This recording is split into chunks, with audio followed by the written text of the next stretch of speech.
ଯାହାଫଳରେ କି ଅନେଶତ ମହାବାତ୍ୟା ପରେ କଳିଙ୍ଗ ଷ୍ଟୁଡ଼ିଓ ପୁରା ଜରାଜୀର୍ଣ୍ଣ ଅବସ୍ଥାକୁ ଗଲା।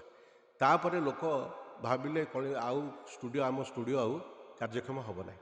ତାପରେ ନବୀନ ପଟ୍ଟନାୟକ ସମୟରେ 200 କୋଟି ଟଙ୍କା ଦେଇକି ସିନେମା କଳିଙ୍ଗ ଷ୍ଟୁଡ଼ିଓର ନିର୍ମାଣ ପାଇଁ ଗୋଟେ ଯୋଜନା କଲେ। ସେ ଯୋଜନାରେ ସେତେବେଳେ ତତ୍କାଳୀନ ଚେୟାରମ୍ୟାନ୍ ଥିଲେ କୁନା ତ୍ରିପାଠୀ। ଯଦି ଇଡ଼୍କୋ ତାର ନକ୍ସା ସହିତ ନିଶ୍ଚିତ ଭାବେ ତ ଚେୟାରମ୍ୟାନ୍କୁ ଅବଗତରେ ଥିବ, ଆଉ ଚେୟାରମ୍ୟାନ୍ ନିଜକୁ ଦୂରେଇ ଦେଲେ ହେବ ନାହିଁ।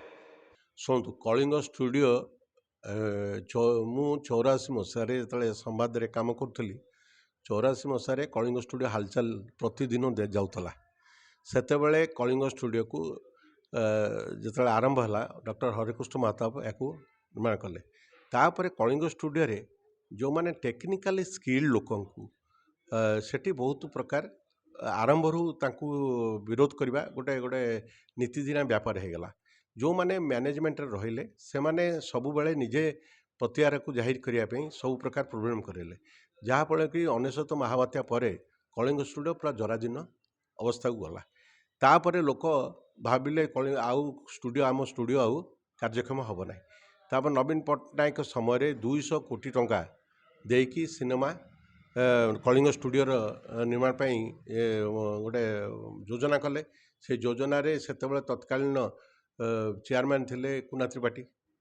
ଯଦି ଇଡ଼୍କୋ ତାର ନକ୍ସା ସହିତ ନିଶ୍ଚିତ ଭାବେ ତ ଚେୟାରମ୍ୟାନ୍କୁ ଅବଗତରେ ଥିବ, ଆଉ ଚେୟାରମ୍ୟାନ୍ ନିଜକୁ ଦୂରେଇ ଦେଲେ ହେବ ନାହିଁ। ଯେ ନିଜେ ଚେୟାରମ୍ୟାନ୍ ଥାଇ ଯଦି ନକ୍ସାଟି ଠିକ୍ ନଥିଲା, ବର୍ତ୍ତମାନ ଯେତେବେଳେ ସାଧାରଣ ଲୋକ ଆମର ଟେକ୍ନିକାଲ ଲୋକ ଯାଇକି କଳିଙ୍ଗ ଷ୍ଟୁଡ଼ିଓ ବୁଲିଲେ, ସେ ଦେଖିଲେ ଯେ କଳିଙ୍ଗ ଷ୍ଟୁଡ଼ିଓଟା ଷ୍ଟୁଡ଼ିଓ ପରିସରଭୁକ୍ତ ନାହିଁ। ସେଠି ସୁଟିଂର ଅବ୍ୟବସ୍ଥା ରହିଛି, ଆଉ ଛୋଟ ଛୋଟ ଘର ହେଇଛି, କ୍ୟାମେରା ପଶିପାରିବ ନାହିଁ। ଏସବୁ ଦୃଷ୍ଟିକୁ ଆଖି ରଖି ଯେତେବେଳେ ସେ ଦେଖିଲେ, ସମସ୍ତେ ସେଇଟା ବିରୋଧ କଲେ ଯେ କଳିଙ୍ଗ ଷ୍ଟୁଡ଼ିଓରେ ଖର୍ଚ୍ଚ ହେଉଥିବା ଟଙ୍କା 200 କୋଟି ଟଙ୍କା ବାଟମାରଣା ହେଇଛି ବୋଲି ସମସ୍ତଙ୍କର ହୃଦୟଙ୍ଗମ ହେଲା। ଏବେ ଗୋଟେ ପ୍ରଡ୍ୟୁସର ଆସୋସିଏସନ୍, ସେ ସଞ୍ଜୟ ନାୟକ ହୁଅନ୍ତୁ, କେଶବ, ଯେଉଁମାନେ ତାଙ୍କ ଏକ୍ଜିକ୍ୟୁଟିଭ୍ ବଡ଼ିରେ ସବୁ ଅଛନ୍ତି, ଏମାନେ ଆମର ଶିଶିର ମିଶ୍ର, ପଦ୍ମଶ୍ରୀ ସେ ଭଲ ଡାଇରେକ୍ଟର ଶିଶିର ମିଶ୍ର ଥିଲେ, ଦିଲ୍ଲୀପ ପଣ୍ଡା ଥିଲେ। ଏମାନେ ମାନେ ସିନେମା ସହିତ ଓତପ୍ରୋତ ଭାବେ ଜଡ଼ିତ ଥିଲେ। ମାନେ ଆମେ ବର୍ତ୍ତମାନ ପିଢ଼ିରେ ସଞ୍ଜୟ ନାୟକ ଫିଲ୍ମ କରୁନାହାନ୍ତି ତା ଅର୍ଥ ନୁହଁ ଯେ ସେ କିଛି ଜାଣିନାହାନ୍ତି।